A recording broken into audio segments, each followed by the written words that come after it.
Boa noite. Boa noite. Hoje nós vamos conversar com Carlos Santos, comentarista político. E as previsões econômicas pós-vitória de Lula à presidência da República. O cenário político está no ar.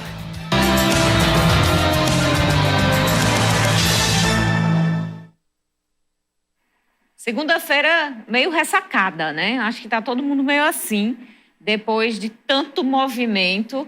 Foram os 45 dias do primeiro turno, depois mais 4 semanas do segundo turno, numa campanha eleitoral muito cheia de acontecimentos, muito pesada, chama assim mesmo, e a gente vai conversar sobre isso hoje também. Agora já temos resultado, a gente que vem com você aí acompanhando todos os passos desde a pré-campanha. Finalmente, ano de 2022 está encerrado, pelo menos os principais acontecimentos desse processo eleitoral.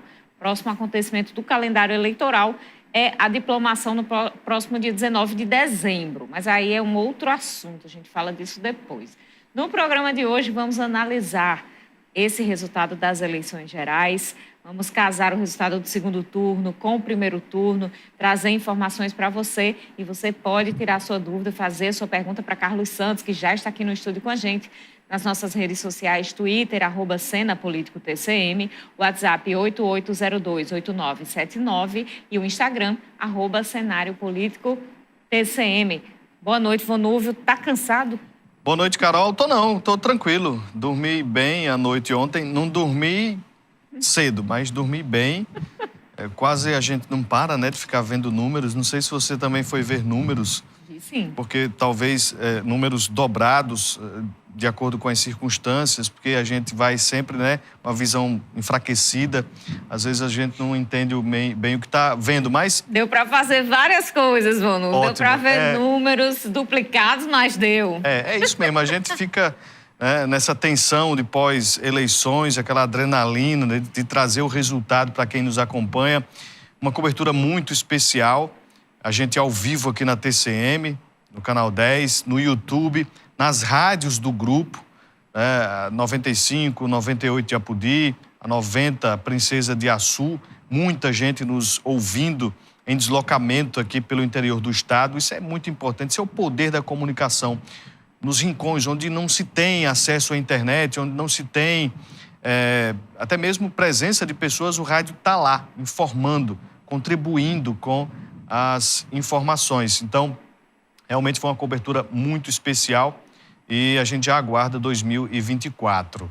Você de casa, a gente agradece a audiência desta edição, né, a última deste mês de outubro, e também você que nos acompanha em Mossoró, em várias cidades que possuem os serviços da TCM. Muita gente ontem montou telão na calçada, ligou o paredão no som da 95, comemorou junto com a gente mandou muitos alôs, realmente uma verdadeira festa da democracia. Por falar em festa da democracia, o presidente Jair Bolsonaro não se pronunciou sobre o resultado das urnas e sequer agradeceu aos seus mais de 58 milhões de eleitores pelos votos que recebeu. Ele foi o primeiro presidente a não ser reeleito no Brasil. Já o presidente eleito Lula, que levou um pouco mais de 50% dos votos, fez discurso oficial no motel em São Paulo e um extraoficial na Avenida Paulista para cerca de 2 milhões de eleitores. Em discurso oficial, prometeu trabalhar pela harmonia dos governos e do povo brasileiro, não só aqueles que votaram nele, além do restabelecimento da paz. Na Avenida Paulista, disse que a vitória dele foi a vitória da democracia sobre o autoritarismo. Pois é, e aqui em Mossoró, logo depois do resultado, os eleitores foram às ruas comemorar. A Avenida Presidente Dutra reuniu muitos moçoroenses. Vocês veem aí a parte da comemoração que foi enviada pela assessoria do PT Mossoró. Essas imagens dos eleitores ali, essa comemoração teve uma extensão, foi bem extensa realmente, durou até mais ou menos meia-noite, 11 horas da noite, meia-noite, vendo ali os eleitores do presidente Lula que estavam em comemoração neste domingo depois do resultado. E agora sim, vamos conversar, vamos analisar. Carlos Santos aqui do nosso lado com a gente no estúdio. no blog Carlos Santos, ele escreveu ontem ainda, durante as suas análises e acompanhamento da apuração: precisamos juntar cacos de uma guerra de secessão que nos distanciou de amigos, famílias e nos apequenou.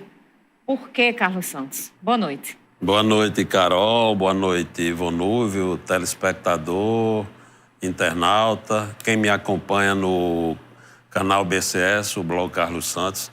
Eu acho que todos nós temos histórias de amigos, de familiares, de pessoas próximas, ou que de algum modo a gente soube distanciada, alguém que se distanciou de outra pessoa por conta da política ou dos excessos, dos extremos da política que testemunhamos e nós reportamos nesses últimos anos.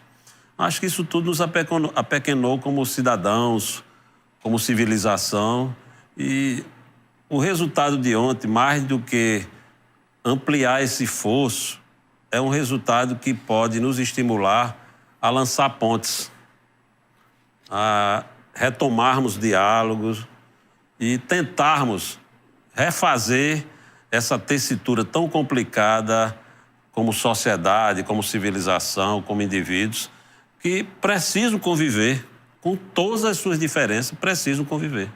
Ontem a gente observou uma divisão da população brasileira, metade apoiando Lula, metade apoiando Bolsonaro, apenas 2.100.000 votos separando a eleição.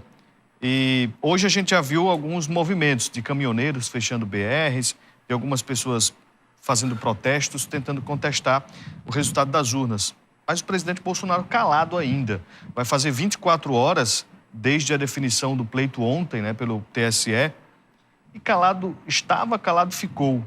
Essa postura do presidente, como é que você analisa? Olha, finalmente ele levou a sério o fica em casa, né? Finalmente ele está trancado em casa. Primeira deselegância, eu entendo por outro aspecto, que é o impacto psicológico. Talvez ele não estivesse preparado para ser derrotado, não apenas pelo PT, mas ser derrotado por Lula. Então isso é muito impactante. Então carece muito mais de um estudo psicológico do que político. É no mínimo deselegante, né? Porque é o comum na política civilizada, você cumprimentar quem venceu e etc. Ontem, por exemplo, Fernando Haddad teve uma elegância, né, impressionante. O resultado já definido para Tarcísio de Freitas, e Haddad o cumprimentou, parabenizou pela vitória, manifestou torcida para que acerte e se colocou também à disposição para dialogar, para conversar. Da mesma forma, Tarcísio de Freitas, que me parece hoje um nome emergente na direita, no bolsonarismo, um homem extremamente equilibrado, considerado uma pessoa muito competente, manifestou-se dizendo que vai procurar o presidente, independentemente de qualquer diferença.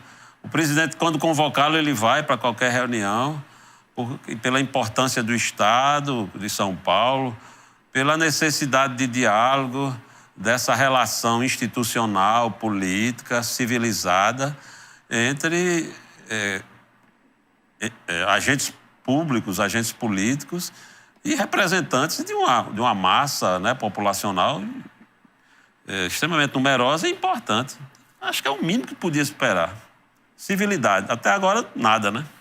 Em relação ao Congresso Nacional, Carlos, como é que você entende que será o comportamento dos partidos? Até agora, Bolsonaro tem a maioria dos partidos que vão compor o Congresso a partir de 2023. Você acha que esse quadro muda com a eleição de Lula? Já mudou ontem à noite mesmo. Isso mudou em Mossoró. Hoje eu passei de manhã cedo pela João da Escócia e quase não vi carro com bandeirinha verde e amarelo, e muito raro encontrar com adesivo bolsonarista. Isso é normal. As pessoas em Mossoró já estão se ajustando à nova realidade. Não é que elas estejam renegando o voto e renegando o bolsonarismo.